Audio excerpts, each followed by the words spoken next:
Salut, c'est Trado. Voilà mon commentaire pour le Gold, pour la séance de lundi 26 octobre. Alors, la séance d'aujourd'hui est du même tonneau que celle de 6 ou 7 derniers jours. Toujours ces mêmes attaques sempiternelles, toujours ces tentatives de faire plonger le Gold et toujours et encore du monde pour ramasser les cours sur les plus bas.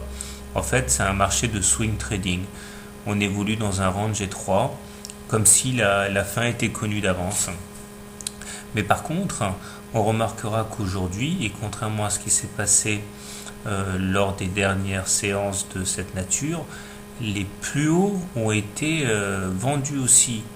Et on termine sur une séance négative. Autrement dit, soit les haussiers ont manqué de conviction et sont sortis assez précipitamment, soit les forces vendeuses, les shorters, ont pris l'ascendance sur les haussiers et résultat des courses, nous avons bien une bougie rouge avec une mèche haute assez longue.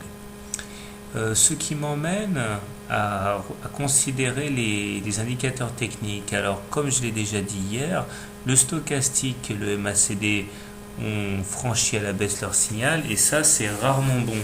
Un petit coup d'œil sur le MACD nous montre que les dernières fois où le MACD a croisé son signal à la baisse, on peut le voir, il n'a pas fait le déplacement pour rien. Et les cours ont plongé de manière assez violente.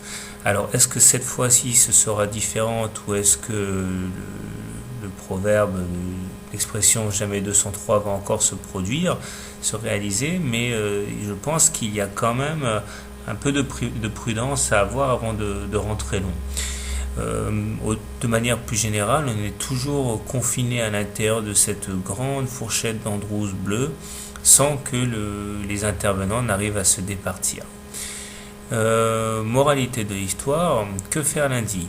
Alors on a toujours cette M20 croissante qui est en soutien et qui pourrait être sollicitée, mais je suis assez circonspect. Donc soit on décide d'être long et on fait ce qu'on fait depuis une semaine, à savoir on privilégie les signaux haussiers, par exemple chaque incursion au-dessus au contact des 1050 de retracement de Fibonacci à 23,6%, avec pour objectif avouer le haut de la fourchette Andrews bleue.